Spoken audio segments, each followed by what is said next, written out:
tous, merci de nous rejoindre. Voici les principaux titres développés dans votre édition du mardi 31 juillet. Inscription universitaire, 97% des nouveaux bacheliers sont inscrits. Les résultats des orientations seront affichés en ligne dans la soirée du 7 août 2018. L'université d'Oran se prépare à accueillir près de 4000 étudiants. Feu de forêt, 1100 hectares ravagés depuis le 1er juin au niveau national. Une 5e colonne mobile a été installée à Relizane. Elle permettra d'agir rapidement en cas d'incendie dans 8 wilayas limitrophes. Développement du secteur hydraulique à El Oued. Plusieurs projets sont en cours de réalisation pour améliorer le service AEP dans la région. Il est question notamment de la réalisation d'une station de dessalement des eaux saumâtres. Bienvenue à tous. La période des préinscriptions universitaires s'est achevée. Hier, tous les bacheliers ont confirmé leur choix. Entre le 29 et le 30 juillet, 97% des nouveaux bacheliers se sont inscrits sur la plateforme numérique. L'annonce des résultats définitifs est prévue le 7 août. L'Université des sciences et technologies d'Oran a accompagné et orienté les nouveaux bacheliers tout au long de cette cruciale étape. Hasna Zouberi. L'Université d'Oran des sciences et des technologies devra inscrire quelques 4000 bacheliers dans les différentes spécialités. J'ai eu mon bac avec une moyenne de 11,80. Je compte faire sciences et technologies. Nous avons été bien reçus. Aujourd'hui, nous venons pour confirmer nos choix. Je veux faire une licence en langue anglaise. Inch'Allah, je ne serai pas déçu. L'université nous a réservé un bon accueil. Pour les inscriptions de cette année, de nouvelles applications ont été créées pour faciliter la tâche aux bacheliers. Quelques changements ont été apportés sur la plateforme des inscriptions. Ainsi, l'étudiant a la possibilité de faire un recours s'il s'est fait attribuer le 4e choix. En ce qui concerne l'hébergement, le transport et la résidence, il y a une plateforme spéciale qui va être lancée une fois l'annonce des résultats définitifs. Après confirmation des préinscriptions, les résultats des orientations seront affichés en ligne dans la soirée du 7 août. La deuxième étape des préinscriptions de réorientation, de concours et d'entretien pour les filières concernées aura lieu entre le 8 et le 12 août. Les feux de forêt ont endommagé depuis le 1er juin dernier. À ce jour, plus de 1100 hectares de couverts forestiers à l'échelle nationale. Batna, Khenchla et Soqaras sont les wilayas les plus touchés par les incendies qui ont occasionné la perte de 900 hectares de surface boisée. Une colonne mobile de lutte contre les feux de forêt a été installée à l'est de Relizane. Il s'agit de la 5e colonne au niveau national. Kerima Ifa. Des pinèdes à perte de vue, des chênes lièges et des eucalyptus répartis entre les monts de l'Ouersenis, d'Arab, Nishugran, soit 60 000 hectares de couverts forestiers, un patrimoine floristique considérable dans la wilaya de Relizane qui représente 12% de la surface globale de la wilaya. Un patrimoine menacé par les feux de forêt durant les 3 mois de l'été que les services des forêts tentent de sauvegarder. Ces forêts abritent plusieurs espèces d'arbres, comme le pin d'Alep qui couvre 55% de la surface globale de ce couvert forestier. Le reste est peuplé d'oliviers sauvages, d'eucalyptus et de chênes lièges verts qu'on trouve principalement sur les monts de Ramka. Des essences d'arbres qu'il faut absolument protéger des feux de forêt, d'où cette cérémonie hier pour l'installation de la colonne mobile de lutte contre les feux de forêt au niveau du site boisé de Ras Al-Ansar dans la commune de Zmoura.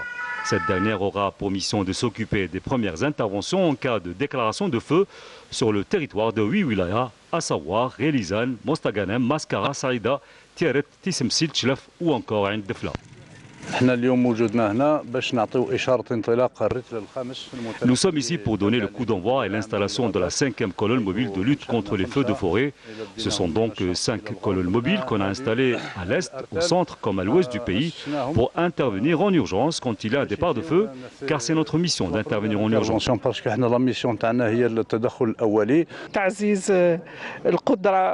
renforcement de la capacité d'intervention de la protection civile dans les lieux des sinistres dans cette wilaya avec cette nouvelle colonne mobile est appuyée par des moyens locaux, à l'instar de 8 véhicules d'intervention rapide, 70 agents d'intervention venus des wilayas limitrophes, des moyens considérables qui nous permettent d'intervenir très rapidement.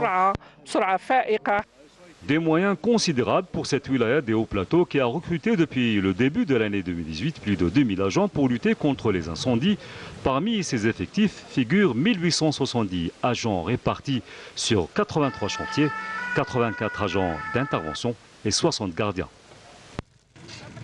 De nombreux plans d'action sont menés dans la région d'El Oued, dans le secteur de l'hydraulique. Une station de dessalement des eaux saumâtres est en cours de réalisation. La wilaya a également acquis de nouveaux réservoirs, ce qui lui permettra à terme d'améliorer le service en AEP. Hassiba Abdallah. Ce sont de gros projets qui ont été lancés dans le domaine de l'hydraulique dans la wilaya d'El Oued.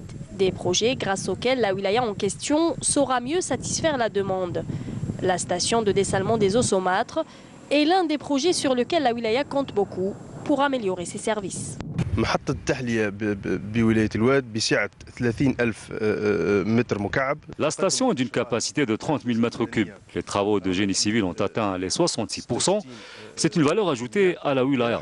L'eau de la région est très chaude, elle est à 70 degrés. Avec ce projet, nous allons baisser sa température entre 20 à 25 degrés. D'autre part, la salinité de l'eau sera également baissée de 2 grammes par litre à 0,6 grammes par litre pour être dans les normes.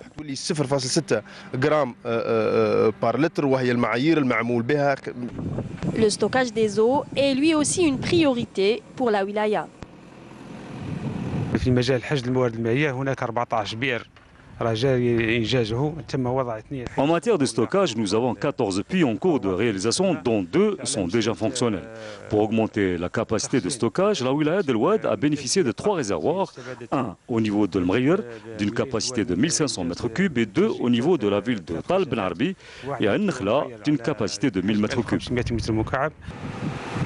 Par ailleurs, la région d'El Oued connaît des travaux d'extension de son réseau d'assainissement. La wilaya de Annaba, de même que pour la wilaya de Tarf, ont vécu l'été dernier un stress hydrique assez sévère. Et pour ne plus revivre la même situation, des mesures ont été prises. En plus d'un programme d'urgence, il y a la réhabilitation de certaines structures, mais aussi de nouveaux projets. Le reportage de Abdelmajid Benqassi. Annaba et toute la wilaya respirent mieux cette année en ce qui concerne la disponibilité de l'eau et de sa distribution. Des efforts colossaux ont été entrepris depuis la crise de l'eau de l'été dernier et le calvaire vécu par les populations. L'été était difficile pour les ménages, mais aussi pour le monde de l'industrie et les secteurs de la santé et de l'agriculture. Pour cette saison estivale et depuis plusieurs mois, la situation s'est nettement améliorée. Le programme d'urgence a été décidé par le président de la République, plus de 1000 milliards de centimes. Tout le programme a été concrétisé sur le terrain. Nous avons actuellement, alhamdoulilah, de l'eau partout. Nous avons de l'eau pour la population. Nous avons de l'eau pour l'industrie et notamment pour le complexe d'El Hajjar.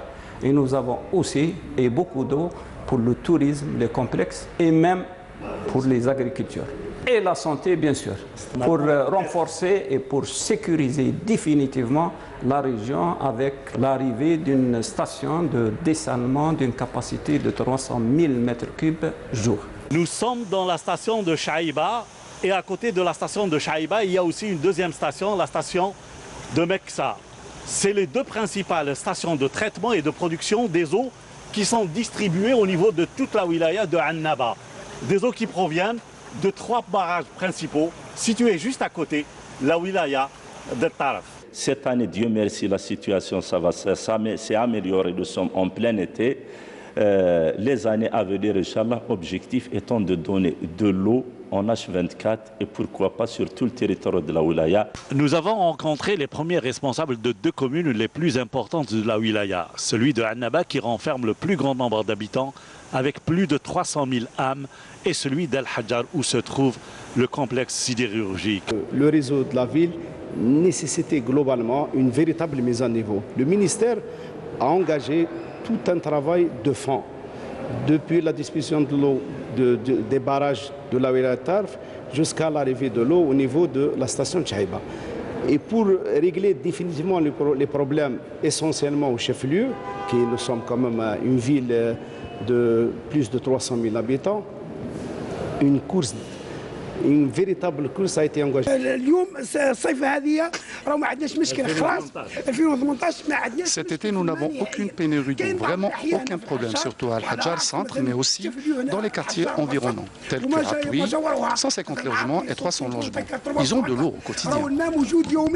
Donc, nous donnons quotidiennement de 25 à 30 000 mètres cubes jour pour le complexe sidérurgique Al-Hadjar. Cette année, l'eau est disponible. Avant, l'eau était distribuée par des citernes. Aujourd'hui, les choses se sont nettement améliorées. Oui, une grande amélioration. Même si les choses ne sont pas à 100% résolues, nous avons de l'eau tous les jours. De l'amélioration dans la distribution de l'eau, confirmée par ces témoignages de citoyens, en attendant bien sûr la disponibilité de l'eau dans le robinet H24. Un quatrième terroriste a été abattu hier, selon un communiqué du ministère de la Défense nationale. Un pistolet mitrailleur de type Kalachnikov et une quantité de munitions ont été récupérés suite à l'opération de recherche et de ratissage menée par un détachement de l'ANP dans la localité de Bissi, dans la commune Azaba, dans la wilaya de Skikda, a indiqué le ministère de la Défense nationale dans un communiqué. Le bilan de cette opération, qui est toujours en cours, s'élève à la neutralisation de 4 terroristes et la récupération de 3 pistolets mitrailleurs de type Kalachnikov, un fusil semi-automatique de type Simonov et une quantité de munitions, affirme le communiqué du MDN. À l'étranger, les 2 principaux candidats à la présidentielle au Zimbabwe, le chef de l'État Emerson Mnangagwa et l'opposant Nelson Chamisa, se sont chacun félicités tous deux d'être en tête des élections organisées la veille. Les premières depuis la chute de Robert Mugabe après près de 4 décennies au pouvoir. Les résultats officiels des élections présidentielles, législatives et municipales qui se jouent essentiellement entre la ZANU-PF, le parti aux commandes depuis 1980, et le Mouvement pour le changement démocratique, le MDC, n'ont pas encore été annoncés. Le jeune patron du MDC a revendiqué dès ce matin une victoire éclatante. L'élection présidentielle au Mali, organisée dimanche, s'est déroulée de manière pacifique dans l'ensemble, a indiqué le département des opérations de maintien de la paix des Nations Unies. Il est à espérer que le décompte des voix se fera de manière transparente, a déclaré le porte-parole adjoint du secrétaire général des Nations Unies. Cependant, le gouvernement malien a indiqué que le vote pour l'élection présidentielle n'a pas pu avoir lieu dans 716 bureaux pour diverses raisons, ce qui représente 3,11% de l'ensemble des bureaux réservés pour ce scrutin. Plus de 12 000 pompiers sont mobilisés contre les nombreux incendies majeurs en Californie qui ont fait au moins 8 morts depuis jeudi, tandis que des renforts sont en route depuis parfois l'autre bout des États-Unis. Dans l'ensemble du pays, d'après le Centre national de coordination des incendies, 42 incendies d'envergure sévissaient encore hier avec près de 100 000 hectares partis en fumée. Retour au pays, on va vous parler d'une très belle initiative ce matin, celle d'une action de volontariat menée par les habitants de la vieille ville de Annaba. L'insalubrité du quartier, les tonnes d'immondices parsemées à travers les rues a fini par réveiller leur conscience. Et un beau matin, tous les habitants retroussaient leurs manches pour changer l'image de ce quartier en un lieu agréable et gai. Et le résultat est plus que positif. Le reportage est signé Hicham Daou. Ce n'est ni Naples, ni Capri, ni Palerme. C'est la place d'Armes, le centre historique de la ville de Annaba. Ce quartier mythique, considéré comme le plus chaud de la ville, prend une nouvelle dimension grâce à la volonté des jeunes du quartier. Le 24 octobre,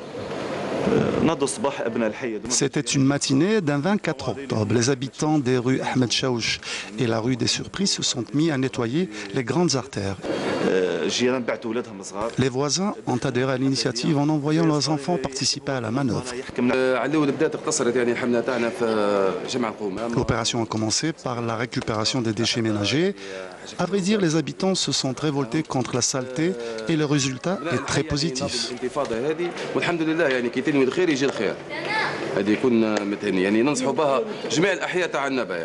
L'objectif c'est changer mentalité, نبدلوا عقليات. ونظن بني الانيسياتيف نجحت شويه ما نجحتش 100% مي نجحت ببورسنتاج كبير بدلنا عقليات تاع لي جان. Une fois l'opération de nettoyage entamée, tous les jeunes du quartier ont rejoint l'initiative, comme Amin, un jeune du quartier de la place d'Armes.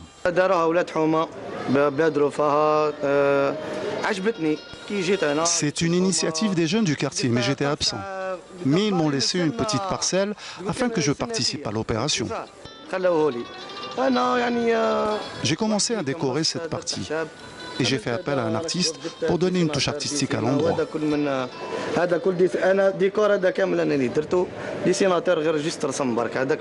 Les amis ici qui habitaient là et tout, ils m'ont dit que c'est une initiative des gens du quartier, ils ont nettoyé, ils ont tout changé, ça fait plaisir de voir ça.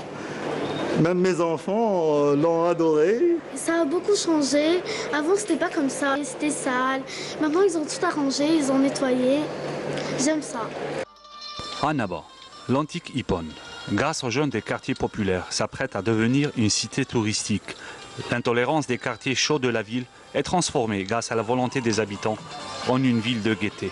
Ville méditerranéenne par excellence. Tombée de rideau hier soir sur la 40e édition du Festival international de Timgad de Batna en présence du ministre de la Culture Azdine Mihoubi. La soirée de clôture a gratifié le public d'une variété de musique algérienne exécutée par la troupe de Raina Rai, Rabah Asma, Hamid Belbej, Sofiane Zireb ou encore Samah Hakla. Cette édition 2018 du Festival culturel international de Timgad, organisée avec un nouveau commissariat, a connu la participation de 26 artistes des 4 coins du pays. La manifestation a donné lieu à la distinction de personnes ayant contribué à la fondation du festival, à la reprise de son organisation durant les années 90.